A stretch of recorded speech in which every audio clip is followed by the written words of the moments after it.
We're taking you inside one of the most secretive parts of the justice system, how grand juries are chosen and how they decide who gets charged with a crime. So who gets picked? How does the process actually work? And why is it all kept so confidential? Our Sean Rice gives us this exclusive look.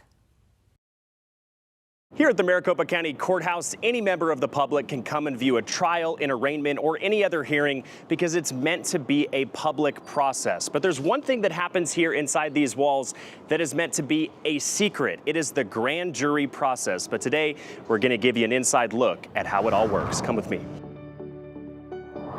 It all begins with a questionnaire in the mail, asking prospective grand jurors to answer a list of questions. Before the jurors are supposed to come in to see whether or not there were any hardship or cause strikes so the jurors don't have to travel all the way down to the court to just be excused. If you are not excused, you arrive at the jury assembly room at the Maricopa County Courthouse.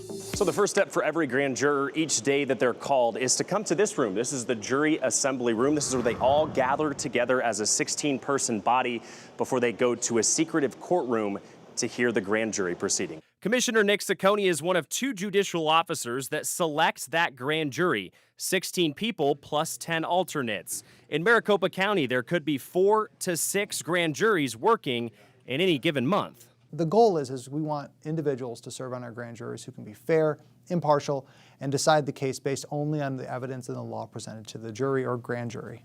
That's the role of a grand jury, summoned to a secret courtroom in downtown Phoenix, where 2 times a week for a period of 4 months, they hear evidence and witness testimony from prosecutors at the Maricopa County Attorney's Office. And they present the evidence to the grand jury, and the grand jury decides the charges. For most cases, Commissioner Ciccone says the presentation of evidence takes 20 minutes per case. The grand jurors have the opportunity to ask witnesses questions themselves before deliberating amongst themselves. Unlike a jury in a criminal trial, a defense attorney for the accused is not present in the courtroom. And instead of needing a unanimous guilty verdict to convict, only 9 of the 16 grand jurors must agree that there is probable cause a crime was committed.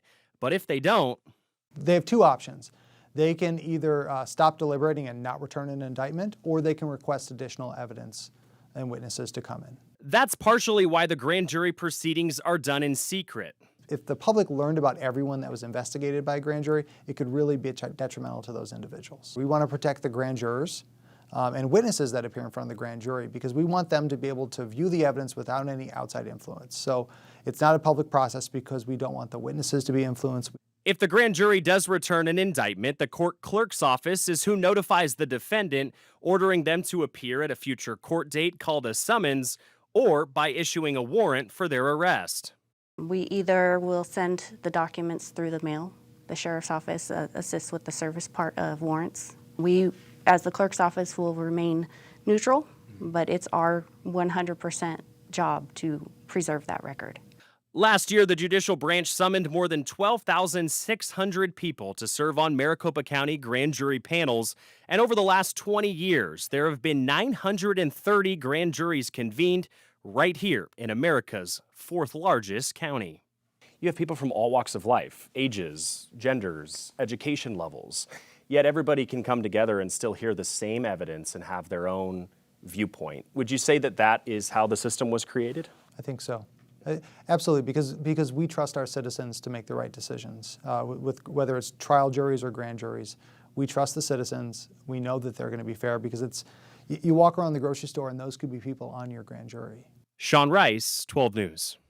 Very fascinating, and I'm not